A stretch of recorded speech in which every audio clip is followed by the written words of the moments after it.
मोहतरम चेयरमैन साहब, मैं आज इन लोगों की तरफ से बोल रहा हूं जो दिखते तो हैं, जिनके बारे में बात तो होती है मगर उनकी कोई नहीं सुनता।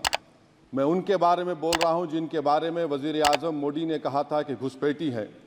मैं उन बेटियों और माओं के बारे में कह रहा हूं जिनके बारे में मोदी ने कहा कि ज़्यादा बच्चे पैदा करते। मैं उन मासूम नौजवानों के बारे में कह रहा हूं जिनको मॉब लिंचिंग के ज़रिए मारा जा रहा है।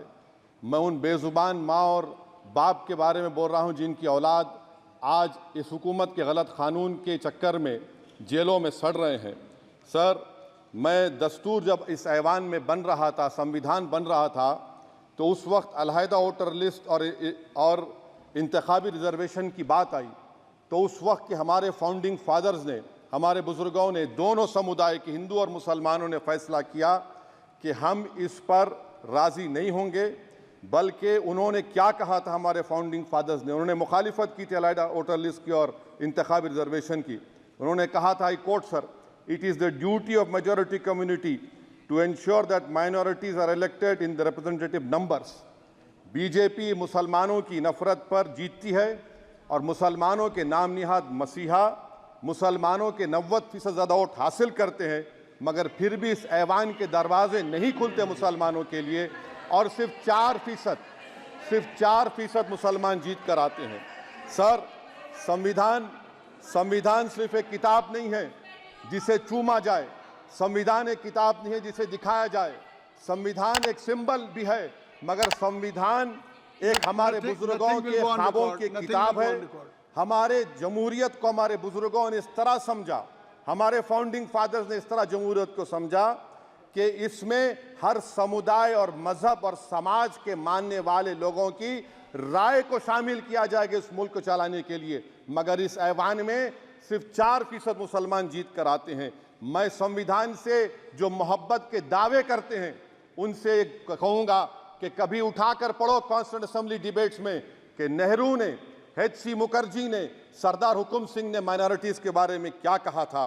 सर, वतन अजीज़ का मुस्तकबिल कैसा होगा जब बीजेपी मुझे गायब करना चाहती है और दीगर हिज़्ब इख्तलाफ की पार्टियां के लिए मेरा वजूद सिर्फ वोट डालना और अपनी खबर में जाकर सो जाना है। इसीलिए आप देखते हैं कि समाजी इंसाफ है सर कि 4% मुसलमान जीत कर आते हैं। सर, इस ऐवान में ओबीसी समाज के एमपी अब अपर कास्ट के एमपी के बराबर हो चुके हैं। ओबीसी समाज के एमपी अब अपर कास्ट एमपी के बराबर हो चुके हैं और 14% मुसलमान सिर्फ 4% जीत कर आते हैं। CSDS का डेटा ये बताता है कि इस मुल्क में जो वोट बैंक है, जो एक मुश्त वोट डालता है, वो अपर कास्ट का है। मुसलमान का कभी ना वोट बैंक था ना कभी रहेगा। सर, 4 जून के बाद 6 मुसलमानों की मॉब लिंचिंग हुई, 11 घरों को मध्य प्रदेश में मोदी के बुलडोजर ने निस्तो नाबूद कर दिया। हिमाचल प्रदेश में एक मुसलमान की एक दुकान को लूट लिया गया और हिज़्ब इख्तलाफ की पार्टियों की तरफ से सन्नाटा है। शायद अब वक्त आ चुका है कि लफ्ज़ मुसलमान का नाम लेना भी अब उस पर पाबंदी आयद कर दी जाएगी। सर, मैं ये बात बताना चाह रहा हूँ कि नरेंद्र मोदी को जो मैंडेट मिला है। एक मिनट, आप लोग बैठ जाएं, कृपया आप लोग बैठ जाएं। श्री मनसुख मांडविया जी, आप लोग बैठ जाएं, कृपया माननीय सदस्य बैठ जाएं। श्री मनसुख मांडविया जी, मनसुख मांडविया जी, कृपया आप लोग बैठ जाएं। अपने प्रारंभिक कृपया आप लोग बैठ जाएं। आप लोग बैठ जाएं। माननीय सदस्य ने अपने प्रारंभिक भाषण में जो शब्द प्रयोग करा है उसको ऑथेंटिकेट करा जाए।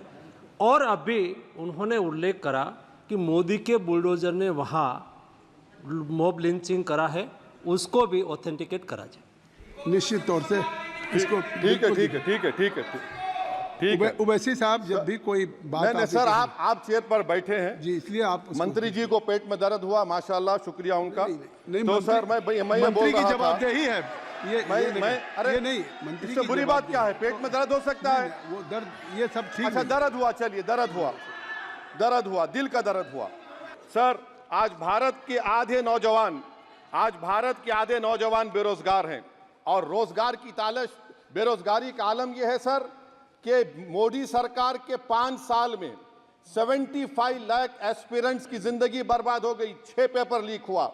बेरोजगारी का आलम यह है सर कि रशिया जा रहे हैं, वहां जाकर अपनी जानों को दे रहे हैं। बेरोजगारी का आलम यह है कि नरेंद्र मोदी रोजगार का कैंप चलाती है नौजवानों के लिए कि तुम इजराइल में जाकर काम करो, उनको कैनन फॉडर बना रही है ताकि फलस्तीनियों की जायदादों को हड़प कर सके। ये भी कंक्लूड कर। मैं, अरे सर मेरा टाइम है। कहाँ टाइम है सर, आप ये टाइम ले लिए मेरा। सर मैं 2 मिनट दीजिए। ये विश्वगुरु की पॉलिसी है। इजराइल को 27 टन हथियार जा रहा है।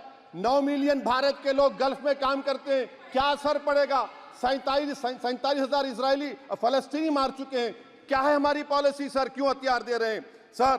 नस्लकशी हो रही है। सदर जमहूरिया के खुतबे में राष्ट्रपति के सर मैं उसी पे बोल रहा हूं सर, उसमें लिखा हुआ है फॉरेन पॉलिसी के ऊपर, आप पैराग्राफ नंबर 25 देख लीजिए। सदर जमहूरिया में सैचुरेशन अप्रोच है।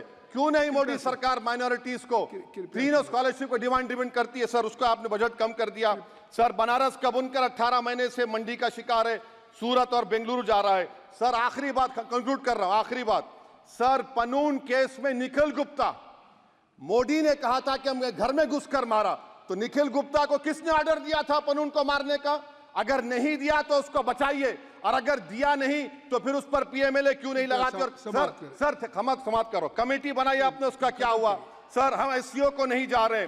सर मैं आपको बता रहा हूं कि मैं अपनी इस तकरीर को टीपू सुल्तान की नजर, सुनिए सर, अब हो गया खत्म कर रहा हूं सर। मैं अपनी तकरीर को टीपू सुल्तान के नजर कर रहा हूं। ये टीपू सुल्तान की फोटो है, क्या आप इससे भी नफरत करेंगे सर? ये संविधान में टीपू सुल्तान की फोटो है जिस पर वल्लभ भाई पटेल ने साइन किया, श्यामा प्रसाद मुखर्जी ने साइन किया। ये आपकी नफरत है सर। आखिर में मैं अपनी बात को खत्म कर रहा हूं इस शेर पर कि क्या दिन दिखा रही है सियासत की धूप छांव।